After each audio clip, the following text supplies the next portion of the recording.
Finally, let's talk a little bit about entry strategies for global markets. When crafting a worldwide marketing program, companies might use a product extension where they have the same product in different countries, to a product adaptation where they adapt either the product or the communication strategy for that individual country, or both. And then product invention or innovation, where there's a brand new product for a different country. That would be a new product in a new country. So how do we get into those particular countries? Well, when people talk about a global marketing entry strategy, it goes from becoming an exporter to licensing our particular product, to joint ventures, to direct investments.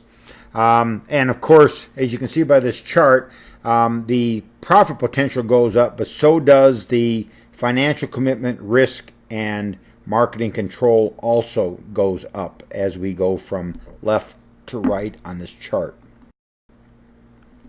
So let's talk a little bit about the different market entry strategies. First is this idea of becoming an exporter. You can be an indirect exporter. That is, you sell the product to someone who then markets it overseas. This, of course, is the idea behind letting someone else distribute your products. This is the least risky, requires the least resources, and still makes your product available to foreign markets. There is the idea of becoming a direct exporter, where you export your own products to the country and then find the appropriate channel of distribution. The second approach is called licensing. This is, of course, when I license someone to perhaps manufacture and or sell my product in a foreign country. These include everything from contract manufacturers to franchising opportunities to contract assemblers. And so the most obvious is a franchise situation where I am McDonald's and I'm going to go into China with McDonald's. Well, I sell franchises to people in China who want to own McDonald's franchises. The advantage of licensing agreements is you have lower costs and less risk. The disadvantage is really a loss of control and probably slightly less potential profit. But the big issue then is loss of control.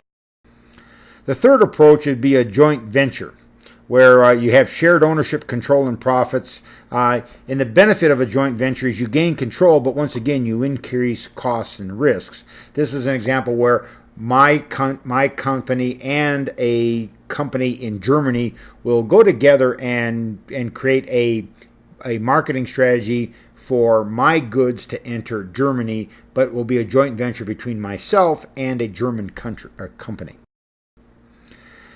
And of course, this course requires the biggest commitment to enter a global market. Once again, more risk, but greater control and profit potential. When we talk about crafting a worldwide marketing program, there is this issue of product and promotional strategies. One option, of course, is an identical message across all markets. An alternative to that would be a communication adaptation. That is, I adapt my communication strategy for different markets. And another approach, of course, is not only do I adapt my promotional strategy, but then I also adapt my product. So the options would be same message, same product, different message, same product, same message, different product, or different message and different product. So there are four basic alternatives. And then finally, we talk about the channels of distribution in global marketing.